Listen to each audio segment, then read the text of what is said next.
Dubai পৃথিবীর এমন একটা জায়গা যেখানে হেলিকপ্টার উবার দিয়ে কল করে নিয়ে আসা যায় এবং এই সার্ভিস মানুষ রেগুলারলি ইউজ করে দুবাইয়ে। আবার চিন্তা করেন, দুবাই এমন একটা জায়গা যেখানে মরুভূমির ভিতরে ওরা শুধু যে শপিং মল বানাইছে তা না, সেই শপিং মলের ভিতরে আইস স্কেটিং করার ব্যবস্থা ওরা রাখছে, যেটার কোনো প্রয়োজনই ছিল না। 2013 সাল থেকে দুবাইয়ে পানির ভিতরে গাড়ি চালানোর জন্য ওয়াটার কার লাইসেন্স দেওয়া হয়, যেটা বাইরের পৃথিবীতে, দুবাই ছাড়া বাকি পৃথিবীতে কল্পনাও করা যায় না। দুবাইয়ের ক্রেজি বড়লোক টাইপ কাজকর্মের যদি আমরা একটা লিস্ট করার চেষ্টা করি, এই লিস্ট কখনো শেষ হবে না, কারণ দুবাইয়ের ক্রেজি কাজকর্মের এবং ক্রেজি বড়লোকি টাইপ কাজকর্মের কোনো শেষ নাই। দুবাই নিজেদের ব্র্যান্ড এমন একটা জায়গায় নিয়ে গিয়েছে যে আপনি চিন্তা করেন, অনেক মানুষ মনে করে দুবাই মনে হয় একটা দেশ, বাট আসলে দুবাই কোনো দেশ না। দুবাই যেই দেশের, সেই দেশের দুবাই রাজধানীও না, এটা জাস্ট একটা রাজ্য। একটা শহরের ব্র্যান্ড ইমেজ কত ভালো হইলে পৃথিবীতে এমন অনেক মানুষ পাওয়া যাবে যেই মানুষগুলা দুবাই চিনে, কিন্তু দুবাই কোন দেশে এটা তারা বলতে পারবে না। দেশ না হয়ে, রাজধানী না হয়ে, নর্মাল একটা রাজ্য হয়ে গত 50 বছরে দুবাই এমন কি করলো যেই কারণে দুবাই আজকে এই জায়গায়, এটাই আমরা জানার চেষ্টা করবো আজকের ভিডিওতে। চলুন শুরু করা যাক। আজকের ভিডিওটা স্পন্সর করেছে TapTapSend, এবং TapTapSend ব্যবহার করার 5টা মূল সুবিধা আছে। এক নম্বর সুবিধা হলো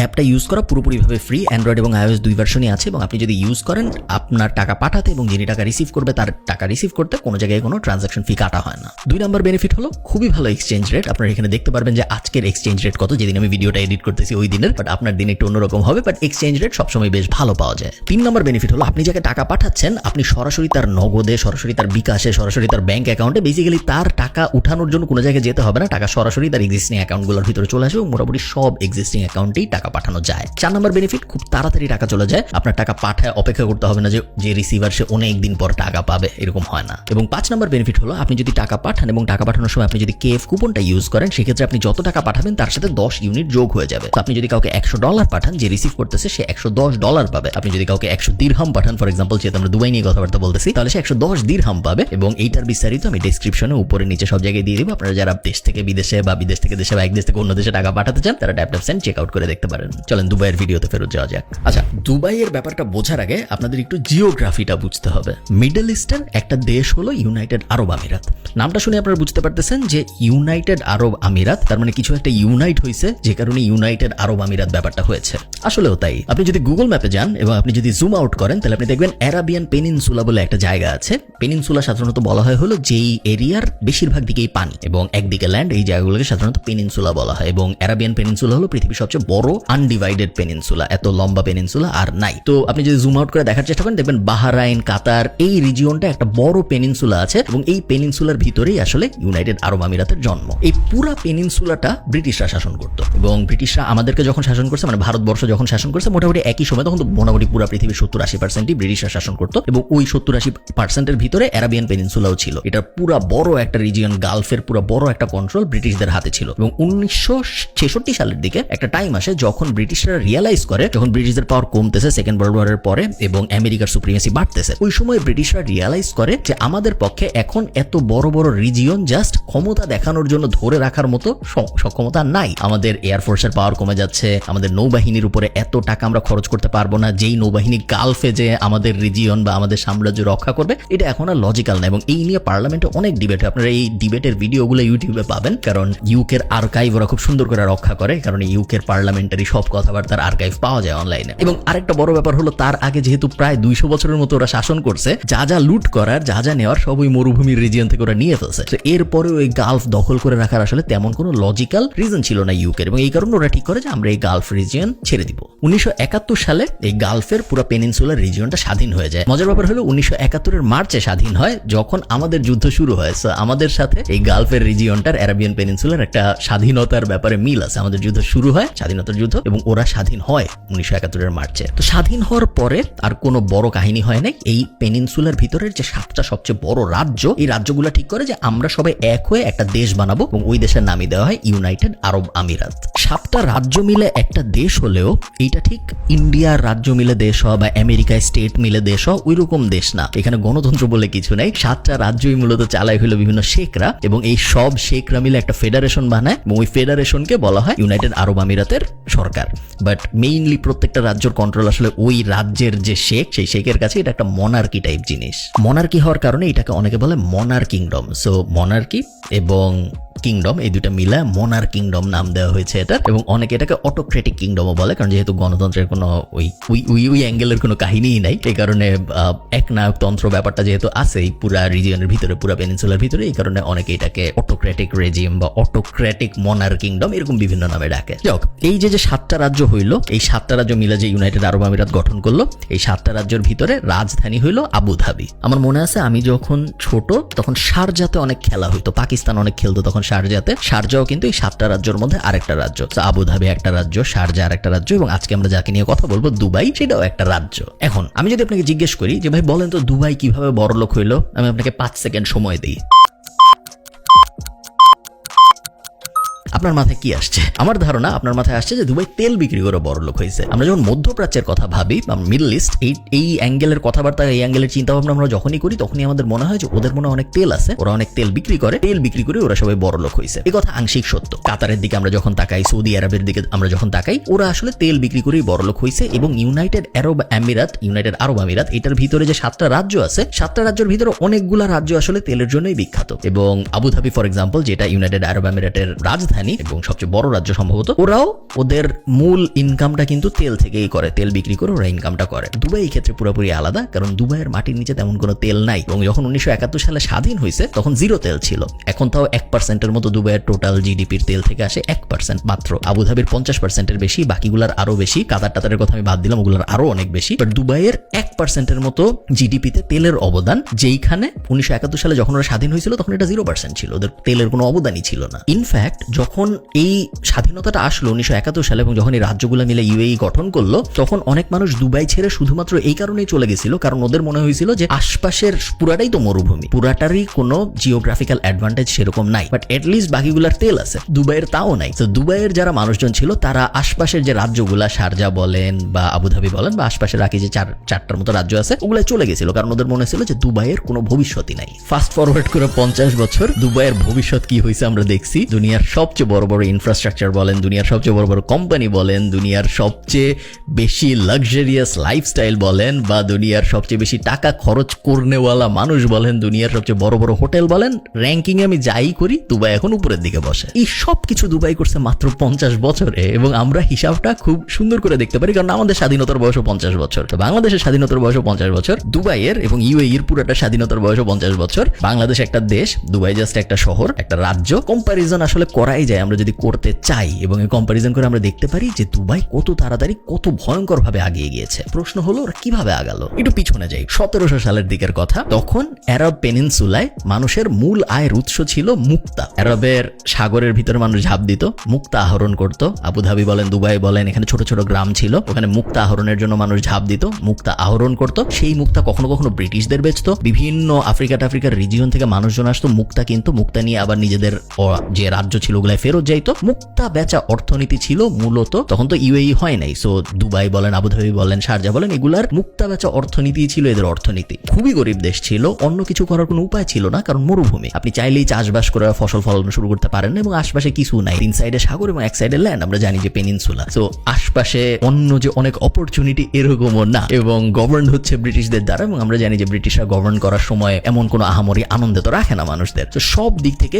ভয়ঙ্কর নিষ্পেষিত ছিল এই পুরো রাজ্যটা। জাস্ট মুক্তা উঠানো এবং মাছ ধরা, 200 বছর ধরে দুবাইয়ের মানুষ শুধু তাই করছে। এবং দুবাইয়ের যে পুরান মানুষ, তাদের মাথায় এটাই ছিল যে আমাদের এই রাজ্য মনে হয় আর কোনোদিন কিছু করতে পারবে না, সারা জীবনই আমাদের জাস্ট মুক্তা আহরণ করতে হবে, সারা জীবনে আমাদের মাছ ধরতে হবে, এবং এইভাবেই আমাদের জীবন চলে যাবে। এই দেশ কখনোই বড় লোক দেশ হবে না। যখন 1971-এর যুদ্ধটা শেষ হয়, দুবাইয়ের যুদ্ধ, বাংলাদেশের না, তখন শেখ রাশিদ নামে একজন ক্ষমতায় আসে, এবং উনি ক্ষমতায় এসে বলে মুক্তার ব্যাপারে আমার আর কোনো আগ্রহ নাই, মাছের ব্যাপারে আমার আর কোনো আগ্রহ নাই, আমাদের পুরা ফোকাস হবে এখন ইনফ্রাস্ট্রাকচারে। 1960 সালে এই শেখ রাশিদ উনি দুবাই এয়ারপোর্ট বানায়, এবং তখন এয়ারপোর্ট বানানোটা ছিল একটা আকাশ কুসুম কল্পনা। দুবাইয়ের কাছে টাকাও ছিল না, লোন করে ধার নিয়ে ওরা এয়ারপোর্ট বানায়, কারণ উনি বলছে যে আমরা ইনফ্রাস্ট্রাকচারে অনেক ভালো করতে চাই। সামনাসামনি তো কেউ হাসতে পারে না, শেখ মানুষ, বাট গোপনে অনেক হাসাহাসি করতো সবাই যে এয়ারপোর্ট বানাচ্ছে, ওই মরুভূমির ভিতরে যাবে কে, মরুভূমির ভিতরে যা কিছু করারও নেই, ওই গরমের মধ্যে এত হার্শ ওয়েদারের ভিতরে মানুষ যাবে কি জন্য। তো অনেকে গোপনে হাসাহাসি করতো, আশেপাশের রাজ্যও হাসাহাসি করতো। বাট উনি বলেছে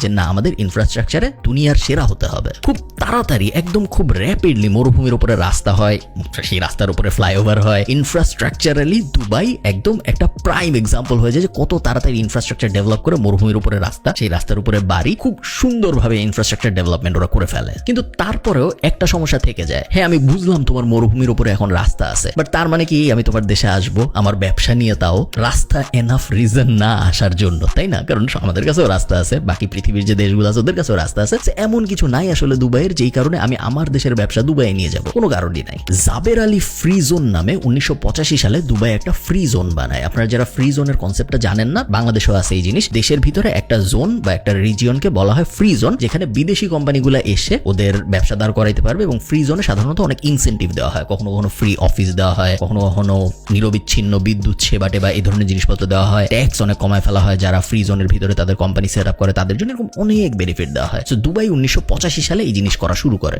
এই ফ্রি জোনের লোভে আস্তে আস্তে কোম্পানিরা দুবাইয়ে আসা শুরু করে এবং দুবাই মজা পেয়ে যায় এবং ওরা একের পর এক ফ্রি জোন বানাইতে থাকে। এবং কিছুদিনের মধ্যে দেখা যায় দুবাইয়ে 30টার বেশি ফ্রি জোন আছে এবং পৃথিবীর সবচেয়ে বড় ফ্রি জোনও দুবাই বানায় ফেলে। এখন এখানে একটা ব্যাপার আছে যে শুধু ফ্রি জোন দিয়েও আসলে হয় না। দুবাই এই জিনিসটাকে আরেকটা খুব সুন্দর ব্যাপার দিয়ে সাপ্লিমেন্ট করে, সেটা হলো ওদের আইনের শাসন।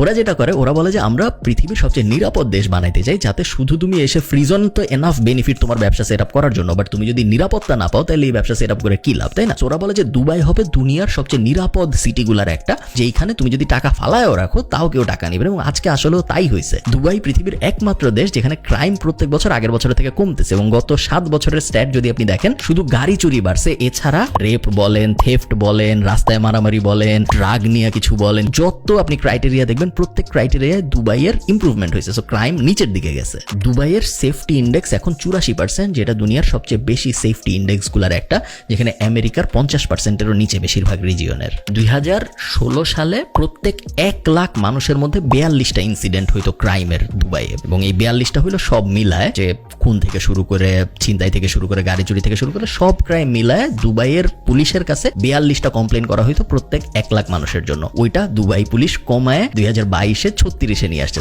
এখন প্রত্যেক 1 লাখ মানুষের মধ্যে 36 জন মানুষ কমপ্লেন করে এই বিভিন্ন কারণের যে কোনো একটা কারণে প্রত্যেক বছরে। আচ্ছা, ইনফ্রাস্ট্রাকচার দিয়ে তো অনেক দূর আগানো গেল, বাট এখানেই শেষ না। এরপরে 2002 সালে দুবাই আরেকটা মজার জিনিস ঘোষণা করে। ওরা ওয়েলকাম টু দুবাই নামে একটা প্রোগ্রাম চালু করে এবং এই প্রোগ্রামের ভিতরে ওরা বলে যে আপনি পৃথিবীর যেখানেই থাকেন, আপনার জন্ম পৃথিবীর যেখানেই হয়ে থাকুক, আপনি দুবাইয়ের রিয়েল এস্টেট কিনতে পারবেন, আপনি দুবাইয়ের এক্সিস্টিং রিয়েল এস্টেটে ইনভেস্ট করতে পারবেন, অথবা আপনি দুবাই এসে নতুন রিয়েল এস্টেট বানাইতে পারবেন। ততদিনে সবাই জেনে গেছে যে এইখানে ফ্রি জোন আছে, অনেক অনেক কোম্পানি চলে আসছে, এখানকার আইন কানুন ব্যবস্থা খুবই ভালো, ক্রাইম রেট খুবই কম। রিয়েল এস্টেটে যখন কেউ ইনভেস্ট করে তখন তারা এমন একটা জায়গা খুঁজে যেটা সেফ, এবং দুবাইয়ের থেকে সেফ জায়গা ওই সময় আর কোথাও ছিল না, যে কারণে পুরা পৃথিবীর থেকে মানুষজন এসে দুবাইয়ে ইনভেস্ট করা শুরু করে রিয়েল এস্টেটে। এই সময় দুবাইয়ের রিয়েল এস্টেটে এমন বুম হওয়া হয় যে একটা টাইমে দেখা যায় যে পুরা দুনিয়ায় যত ক্রেন আছে, ক্রেন লাগে না বাড়িটারি বানাইতে, পুরা দুনিয়ায় যত ক্রেন আছে সেই ক্রেনের 25% শুধু দুবাইয়ে। পুরা পৃথিবীর একের পর এক বিল্ডিং বানাচ্ছিল দুবাই আর বিক্রি হয়ে যাচ্ছিল, বিল্ডিং বানাচ্ছিল আর বিক্রি হয়ে যাচ্ছিল। এবং এখানে প্রথম নেগেটিভ ইম্প্যাক্টটাও পড়ে দুবাইয়ের। এই বিল্ডিং বানানোর লেবার খুঁজতে দুবাই শ্রীলঙ্কা,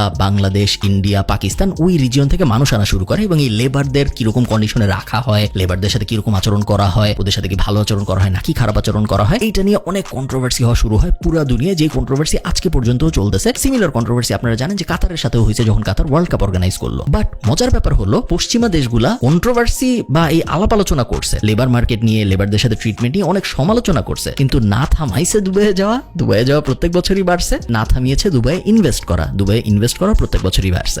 উপরে অনেক কথা হয়েছে, বাট দেশ ওয়াইজ, কান্ট্রি ওয়াইজ দুবাইয়ের প্রতি মানুষের আগ্রহ জেনারেলি বাড়ছে এবং প্রত্যেক বছরই বাড়ছে। তো এই করতে করতে 2000 সালের পরে এসে ইনফ্রাস্ট্রাকচার এবং বিল্ডিং টিল্ডিং বানানোর রিয়েল এস্টেটে ফোকাস করতে করতে ওরা ঠিক করে যে ইনফ্রাস্ট্রাকচার তো আমরা অনেক বানায় ফেলছি, বিল্ডিং টিল্ডিং আমরা অনেক বানায় ফেলছি, ভবিষ্যতে আমরা কি করব? তো ওরা ঠিক করে যে ভবিষ্যতের যে 20 বছর, এই 20 বছরে আমরা পুরো দুনিয়ার ট্যুরিজমে 1 নাম্বার হইতে চাই। এগেইন অনেকে হাসাহাসি করে এই শেখ টেকদের কথাবার্তা নিয়ে যে মরুভূমির ভিতরে একটা দেশ কিছু বিল্ডিং বানাইছো। ট্যুরিজমের জন্য সাধারণত আমরা ততদিন পর্যন্ত কি জানি? ট্যুরিজমের জন্য পাহাড় লাগে, ট্যুরিজমের জন্য সাগর লাগে, ট্যুরিজমের জন্য সুন্দর ওয়েদার লাগে, কিছুই নাই দুবাই এগুলার। সো এই দেশ ট্যুরিজমে কিভাবে ভালো করবে, বাট শেখ এবং পুরা যে রাজ্যের যারা রাজা ছিল তারা সবাই বলে যে না, আমরা ট্যুরিজমে দুনিয়ার সেরা একজন হবই হব।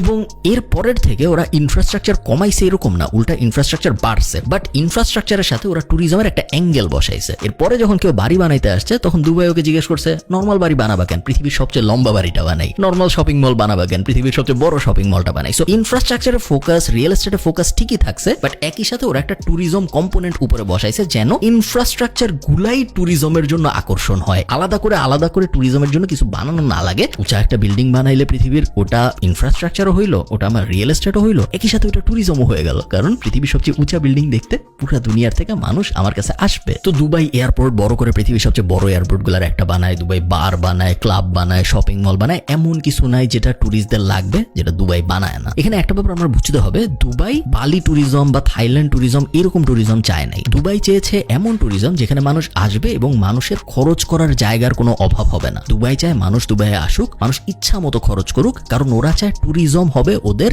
রেভিনিউ এর মেইন সোর্স। কেতাবি ভাষায় এই জিনিসটাকে বলে ক্যাপিটালিস্টিক ট্যুরিজম, বাট আমরা অত কেতাবি আলাপে না যাই। তো এই প্ল্যান আসলে সাকসেসফুল হইছে।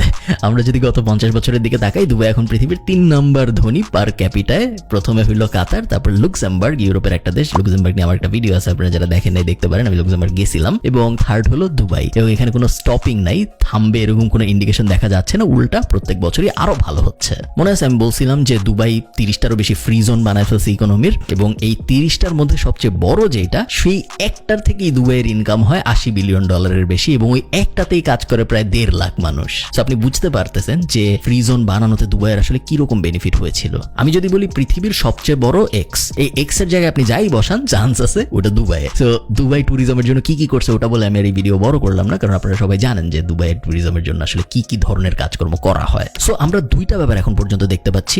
এক হলো দুবাই যখন ইনফ্রাস্ট্রাকচারের দিকে ফোকাস করলো, যেটা সবাই হাসাহাসি করছিল, বাট ওটা সাকসেসফুল হয়েছে। এরপরে আমরা দেখলাম দুবাই রিয়েল এস্টেট এবং ট্যুরিজমের দিকে ফোকাস করলো, যেটাও অনেকে হাসাহাসি করেছিল, বাট দুবাই আইল্যান্ড, সাগর পানি দিয়ে মাটি দিয়ে ভরাট করে আইল্যান্ড পর্যন্ত বানায় দেখাই দিছে যে না, ওরা ট্যুরিজমের উপরে ফোকাস করে জিততে পারে। এই মুহূর্তে দুবাই যেটা করছে সেটা হলো ওরা পুরা দুনিয়ার থেকে উদ্যোক্তাদের এবং এন্টারপ্রেনারিয়াল মানুষদের নিয়ে আসতে চায় দুবাইয়ে।